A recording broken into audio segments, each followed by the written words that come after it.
Aline, maintenant, la question la plus importante. Comment préparer et consommer le thé blanc? Alors, je vous invite de préparer et consommer le thé blanc avec moi ensemble. Voilà. Allons-y.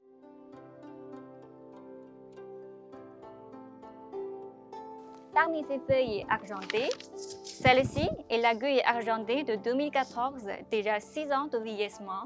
Voilà, ces bourgeons sont épais, forts, bien duvés d'eau, prenant la couleur blanche dorée à cause du vieillissement naturel. Et celle-ci est l'aiguille argentée récoltée cette année au printemps, tout fraîche. Mais ces bourgeons moins forts que ce premier, dont la couleur verte cachée sous les duvets. Et ceci également, c'est une aiguille argentée récoltée cette année au printemps, tout fraîche. Tous ces trois, le premier, le deuxième, ils viennent de la ville de Fuding. Le troisième, il vient de la ville de Zhenghe. Ils sont tous au sud de la Chine, dans la province de Fujian. Voici, ils sont de forme droite et de couleur argentée, d'où son appellation aiguille d'argent au duvet blanc. Et maintenant, voici 7 aiguilles argentées provenant de la province de Yunnan. À l'apparence, il ressemble bien à celui de Fujian, même de Fuding. Mais il ne vient pas du tout de même cépage de théier. Et gardez vos yeux ouverts, il est parfois vendu sous le nom de l'aiguille argentée de Fujian pour avoir un prix cher, mais le goût est totalement différent.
propose de déguster ensemble ce Bai Hao Yin Zhen, aiguille argentée. Le Bai Hao Yin Zhen fait partie des grands thés les plus célèbres de Chine. Pour obtenir 1 kg d'aiguille argentée, il faut recueillir plus de 120 000 bourgeons du vin. Ce Bai Hao Yin Zhen issu de Zhongming Vegetation Tea, récolté le 15 mars 2020, avant la période de Qingming, dans la ville-district de Fuding, de la province Fujian en Chine. Son théier est cultivé dans un environnement appelé plutôt sauvage, un jardin de thé abandonné auparavant. Ses duvets semblent moins blancs, ses feuilles moins longues que ceux du théier dans un jardin bien protégé et opéré. Mais une fois infusé dans l'eau, on y retrouve la tendresse rafraîchissante, non ignorable, et sa couleur verte vive s'est révélée.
Il me semble que c'est un thé plus précieux.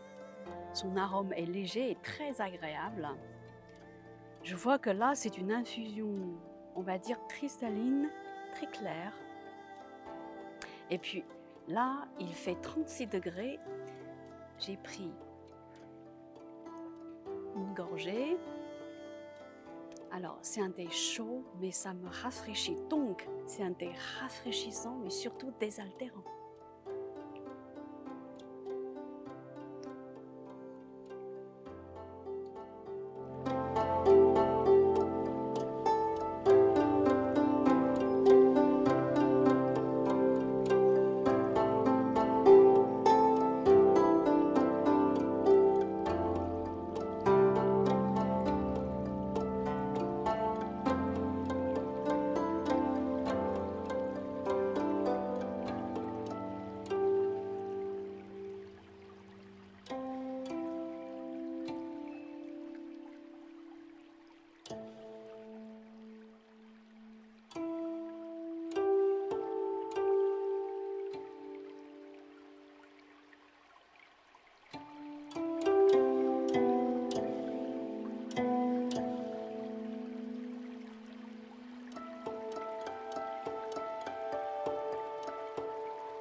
Le deuxième thé qu'on va déguster ensemble serait un Bai Mudan. Je vous invite de voir ensemble 3 Bai Mudan. Ceci est de l'année 2020, roi de Mudan qui a gagné un concours. Et l'autre est un Bai Mudan à qualité normale, une sous-classe vendue dans le marché. Il y a des bourgeons et une feuille, ou une bourgeon, 2 feuilles. Et ici, on peut voir qu'il y a des bourgeons. Il y a moins de bourgeons épais et puis il y a plus de feuilles qui sont assez grandes. Et on peut voir s'il y a un Bai Mudan en galette.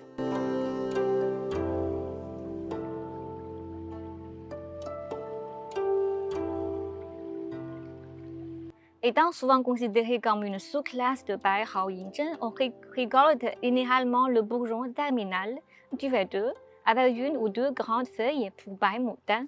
Son nom lui vient de son apparence esthétique sous l'eau. Une fois infusés, ces bourgeons et feuilles commencent à s'étirer doucement et s'épanouissent comme une fleur de pivoine dans l'eau. Aucun bourgeon rosé n'est admis dans la récolte et les pousses ne doivent être ni trop longues ni trop courtes. Les feuilles partiellement ouvertes ou celles endommagées par les manipulations, les insectes ou le vent seront refusées et utilisées pour une sous-classe. Ce Baimoudan nommé Moudan Wang, littéralement roi de pivane blanche, est champion du dernier concours du thé Baimoudan issu de Zhongmin Vegetation Tea. Il est récolté au printemps cette année avant la période du Qingming dans la ville de Fuding, la province Fujian en Chine.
Là, c'est la troisième infusion. Alors moi, je trouve que par rapport à la deuxième et la première infusion déjà, ce goût, il est beaucoup plus... Enfin, il est plus doux, plus long. Parce que la première infusion, on va dire, c'est beaucoup plus... Le goût est plus prononcé, tandis que là, c'est plus long. Ça reste plus longtemps dans la bouche. Ça persiste beaucoup. Et puis c'est fruité. C'est fruité, puis ça me rappelle les fruits qu'on cueille à l'automne. Ça fait penser au marron.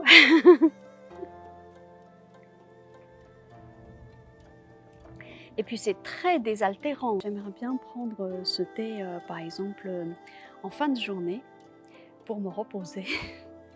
Et puis, on peut aussi le prendre pour bien digérer. C'est possible, c'est ce que je ressens. En tout cas, il a beaucoup de qualités, hein. Voici les 2 dés blancs après infusion. Ça, c'est le premier aiguille argentée. Ça, c'est le deuxième Bai Mudan, le roi de Mudan. Voilà. On voit ici, le premier est constitué principalement par que des bourgeons épais et forts. Le deuxième, maintenant, on voit clairement, il est constitué par un bourgeon, une feuille ou un bourgeon de feuilles. Et il est également élastique. Voilà.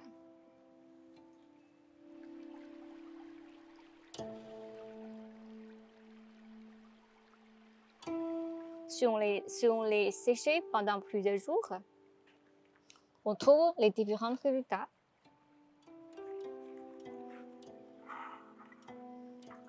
Ça, je l'ai déjà utilisé. Et on le fait déposer dans un coin sec et aéré. Là, c'est le dé aiguille argenté de 2020. Mais il est recueilli en mois de mai, c'est-à-dire un peu plus tard. Ici, c'est le dé qu'on a recueilli en mois de mars. Ici, c'est le dé également en aiguille argentée, également recueilli en mois de mars. Mais ils ont des bourgeons un peu plus courts, plus petits. Ici, c'est le Bai Mudan, c'est ce qu'on a infusé à l'instant. On peut faire une comparaison ici. On peut voir, ça c'est son thé après infusion, mais encore mouillé. Ça c'est le thé après infusion et séché après 2 jours. On trouve ici, après 2 jours de séchage, après son utilisation, on trouve qu'il y a encore beaucoup de duvet blanc. Voilà. Comme ça, on voit explicitement la qualité de ce thé et la structure de son bourgeon et des feuilles.